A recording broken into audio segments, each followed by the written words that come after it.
Hey guys, we are back for part two, so let's pick up right where we left off.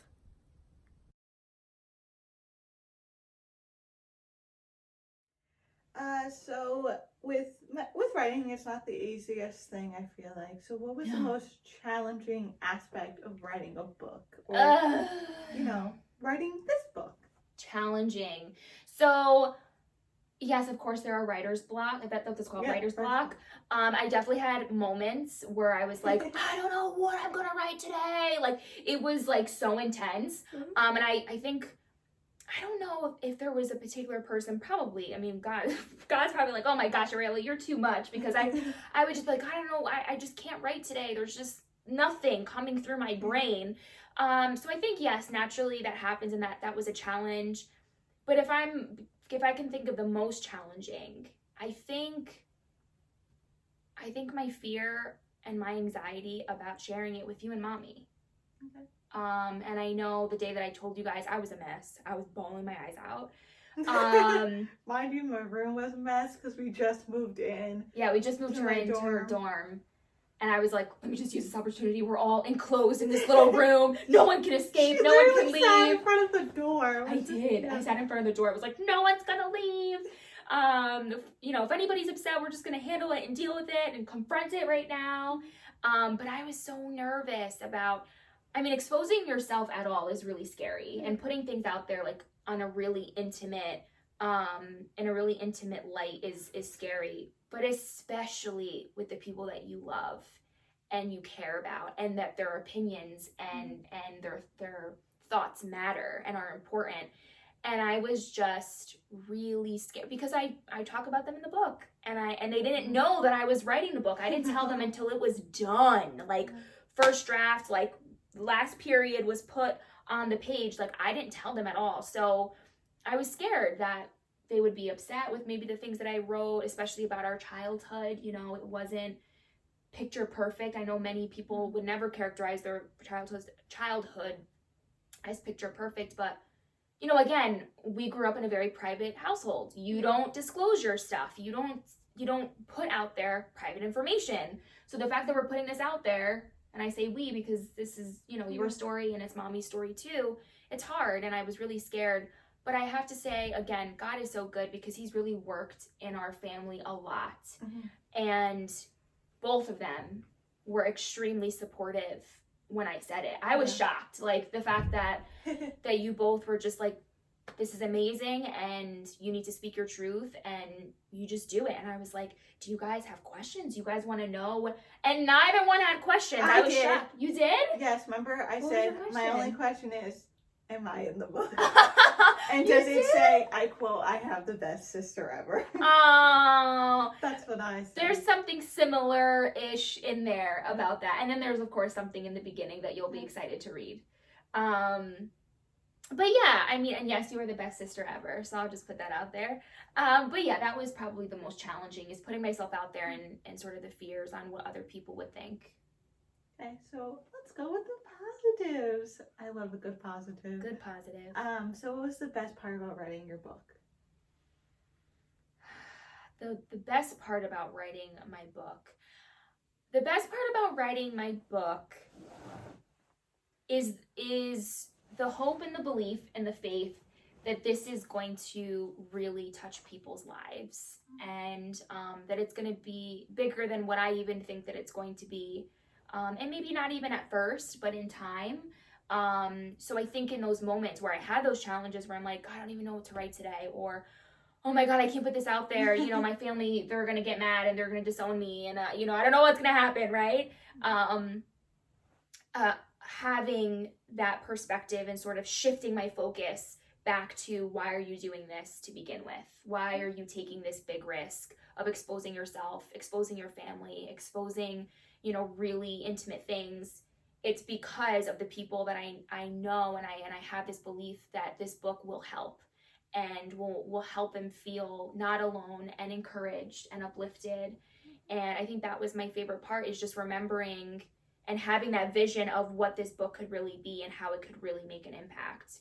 And I think just being creative. Like, I just love, this is my form of being the most creative. And I just had fun.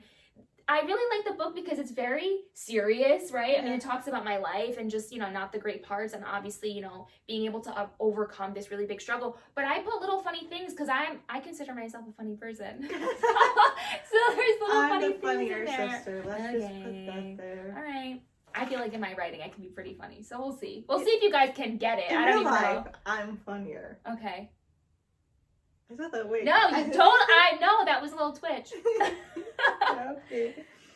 So now that you're here, you're finished with the book. Yes. You're finished with that whole process of writing, editing. Now it's sent off. Well, was it worth it? Was the journey worth it? Yes. I mean, yes, it was absolutely worth it. I think when you're going through the journey, it's really difficult because when you're in it, it's like, why am I in this? Why am I dealing with this? Why am I going through this? This is really hard. This is really painful. And then when you come to a place where you can reflect on it and you can make it into something positive. It says in scripture, right? Like God uses all things, and that's good and bad, to bring it all together to work for our good. And if I didn't go through those hard times, I wouldn't be here. I wouldn't be able to speak on those things. I wouldn't be able to help other people.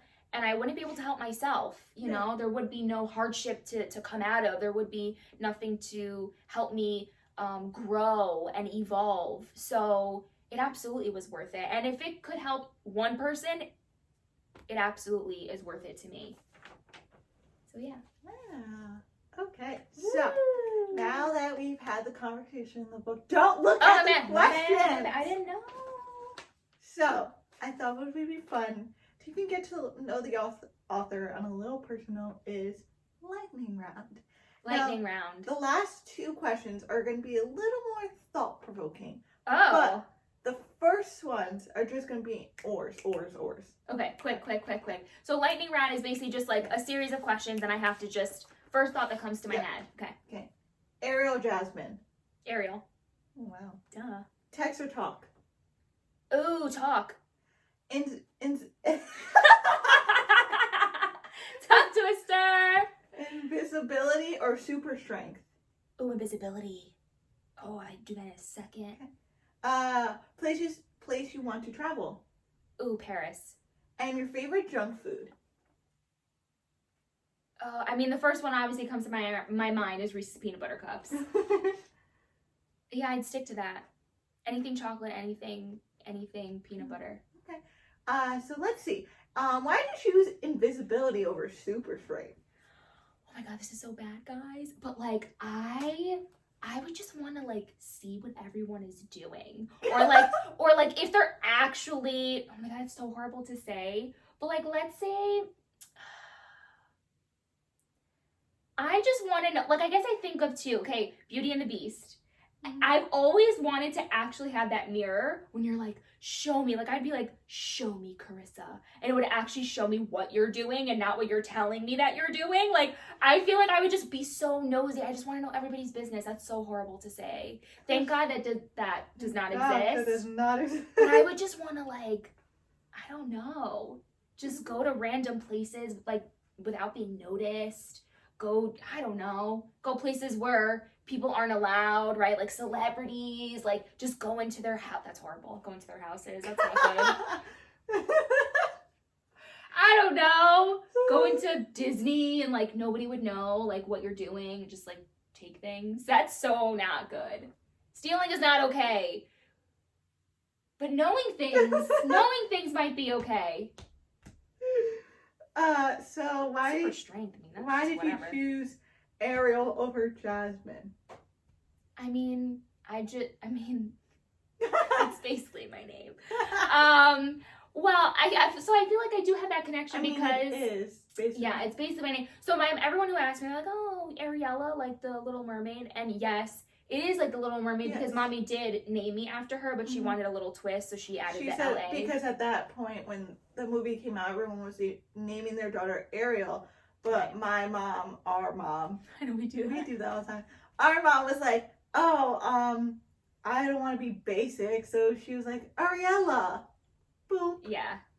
So I feel like there's a connection with it because of that. That sounds really narcissistic. I'm like, oh, I'm bringing Ariel because it's me.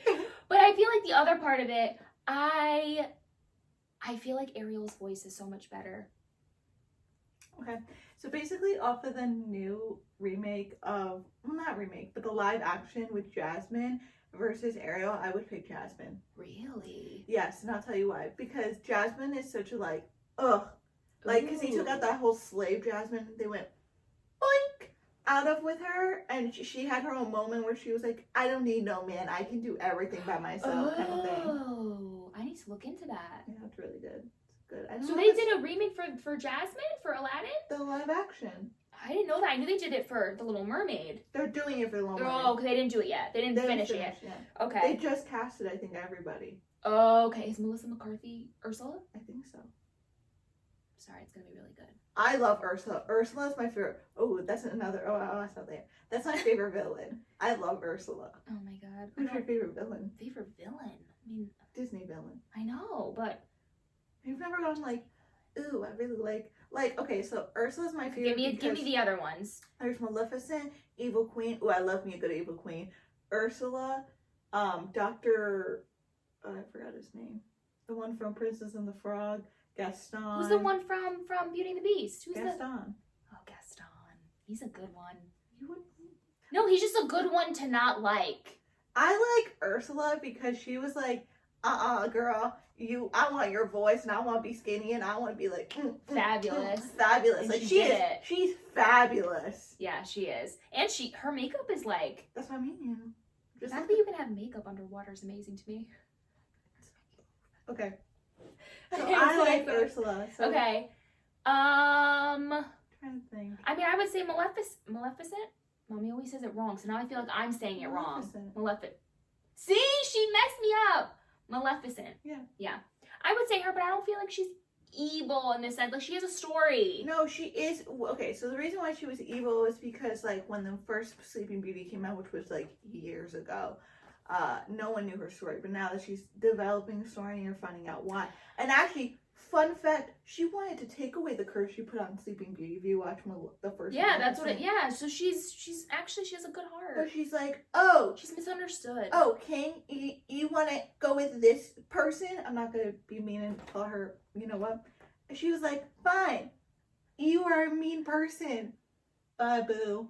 And that's what happened. Yeah, so I would pick her for second place. Third place would be Evil Queen. Evil Queen was kind of smart. She was like, I'm gonna make myself look like an old hag. I'm gonna give this girl Oh, an smart. apple. You just know you're Disney. Yeah, I'm a little obsessed. Well, she's probably gonna like work there, so that's probably why. Yeah.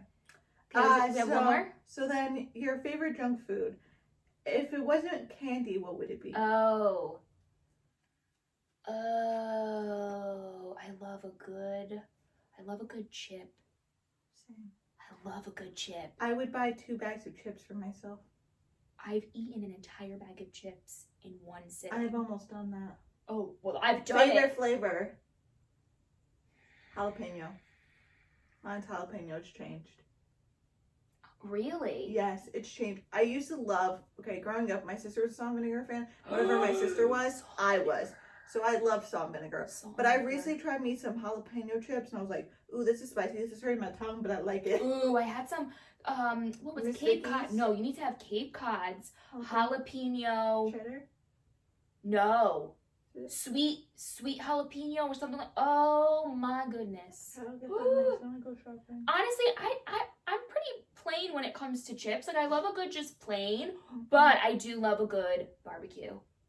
Baked or regular? Baked. Yeah. Baked barbecue. Baked Lay's barbecue. Send me some. Ooh, and I have a good one. It just came into my mind. What's your favorite Trader Joe's buy? Oh, God. We are obsessed with Trader Joe's. If you haven't seen our video on our fall haul on all the Trader Joe's food items that we found all pumpkin flavored, you need to watch it. We should do another one. We should do a Christmas special. Yes. We're gonna do that. Trader Joe buy. There's so many good ones though. Like when you go to the store, what is the first thing you're like, I have to get it? Produce. Okay, you're lame. Produce. Mine is I the do- gnocchi, okay. the cheese gnocchi. Can't eat dairy because I'm dairy sensitive, but that thing with some mushrooms in it, end my life. Like, It's my favorite. Why am I blanking on all the good Trader Joe's stuff I might right just now? want to make that for lunch. When am I gonna eat falafels? I need to try that. Yeah. The falafels. What? Like I don't everything. Everything. Granola, the frozen food section's amazing. Their olive oil popcorn's amazing. Mm-hmm. We just had a whole bunch of salsa and Tostito Oh. chips. Flax vegetable Tostito chips. Tostito chips. They're not called Tostito chips. Tortilla chips. Good day. Tostito. Mixing 2 different brands. Brands. Rude. With their tomatillo. I'm saying it so Tomatillo. not tomatillo. Salsa is amazing. It's the best combination. And I do love their pumpkin fall harvest salsa too. There we go. That's her I favorite love say thing.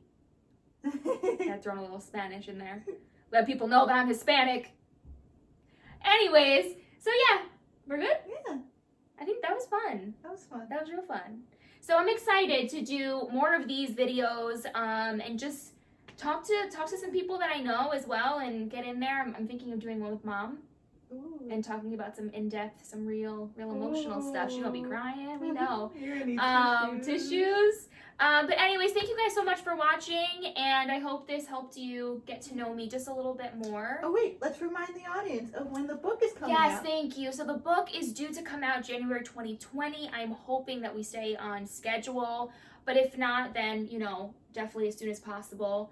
And I will let you guys know. I'll keep you guys updated. If you do not follow me on socials, I do have an Instagram for Cooking Therapy with Ari, so it's at cookingtherapy_Ari, ARI. So definitely follow me on there as well, where I keep you guys updated on my progress. And of course, I'm going to be doing some more videos just to let you guys know. And thank you to my sister for doing this for me. It's such a pleasure, and we're just excited to be here together, actually, in the flesh. Yes. And yeah, we're going to continue having a good Thanksgiving week, and we just thank all of you for being here and watching, and we love you so much. God loves you more, and we will see you guys very soon. Bye. Bye.